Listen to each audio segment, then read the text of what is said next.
Bienvenidos a los géneros literarios por sus personajes. Hoy veremos el policial. Me tomaré una pausa de este interrogatorio para explicarles que el género policial está conformado principalmente por tres personajes, una víctima, un victimario y una fuerza del orden que viene a resolver ese conflicto a favor de la víctima. Pero no es todo tan sencillo. Hay dos definiciones clásicas, el policial inglés o de enigma y el policial negro o duro. Para comenzar la comparación, el policial inglés tiene como centro el cómo ha ocurrido el crimen, o sea, se pone el eje en el conflicto intelectual entre el criminal y el detective, que investiga por mero placer, o sea, se dedica a otra actividad y no corre peligro en su investigación. En cambio, el policial de la serie negra presenta una historia que se centra en el porqué del crimen. No importa descubrir al criminal, en muchos casos ya se sabe de antemano o es el narrador. Lo que importa es el móvil social que lo lleva a cometer ese acto. El detective aquí corre peligro en su investigación y vive de ello. ¿Cuál es el origen de este género? Veamos este video. Orígenes y características del género policial. Aunque algunos autores han rastreado sus características en relatos muy antiguos, los orígenes del género policial, inglés, clásico o de enigma pueden ubicarse en 1841, año en que Edgar Allan Poe publicó Los crímenes de la Rue Morgue. El protagonista de esa historia, Auguste Dupin, quien posee una inteligencia superior a la de los demás, es el detective, el único capaz de resolver un enigma para el que los policías no encuentran solución. En aquel relato, Poe presentó los rasgos que, con el tiempo, se consolidaron como propios del género.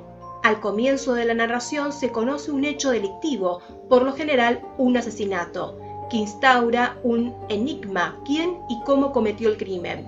El detective proviene de una familia acomodada. Dupin es un aristócrata que vive de rentas, por lo tanto, no necesita trabajar y dispone de tiempo libre. Resolver enigmas se vuelve para él un pasatiempo. Es una forma de ejercitar su capacidad deductiva y ponerla a prueba. Es aficionado, es decir que, a diferencia de los policías, no recibe una remuneración a cambio de sus servicios. La resolución del crimen se realiza en abstracto, solamente a través de la reflexión, empleando la lógica pura. En el misterio de Marie Roget, por ejemplo, Dupin resuelve un crimen a través de la lectura de las crónicas policiales aparecidas en los periódicos sin moverse de su estudio. Se pone en evidencia la ineptitud de la policía, que termina derrotada por el detective. Esto determina la rivalidad existente entre ellos. A diferencia del detective, la policía realiza pesquisas en la escena del crimen, que resultan inconducentes e ineficaces y pierden de vista el conjunto, como en La carta robada. Como el protagonista resuelve los crímenes en abstracto, nunca pone en peligro su vida.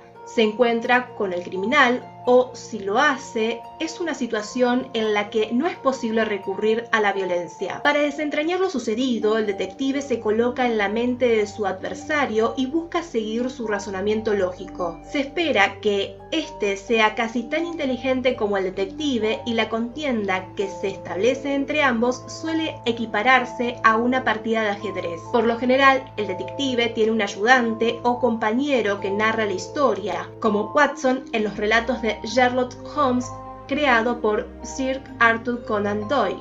El policial negro. Este es conocido como serie negra o novela negra o dura. Se desarrolla en los Estados Unidos a partir de la segunda década del siglo XX. Entre sus representantes más reconocidos se encuentra Dashiell Hammett y Raymond Chandler. A diferencia del clásico, el policial negro despliega una fuerte crítica social, escenifica el clima de corrupción y violencia de las grandes ciudades estadounidenses de la época, donde el poder de la mafia crecía de manera acelerada. Por esta razón, el móvil se vuelve más importante que el enigma por resolver, ya que en general se sabe desde un principio quiénes son los delincuentes. El protagonista suele ser presentado como uno de los pocos sujetos incorruptibles. Para cerrar, elaboraremos un cuadro con las principales diferencias. El policial clásico está centrado en el enigma. El detective tiene una inteligencia destacada que sigue su razonamiento. Tiene un interés personal por resolver el misterio. Las pistas conducen a la resolución.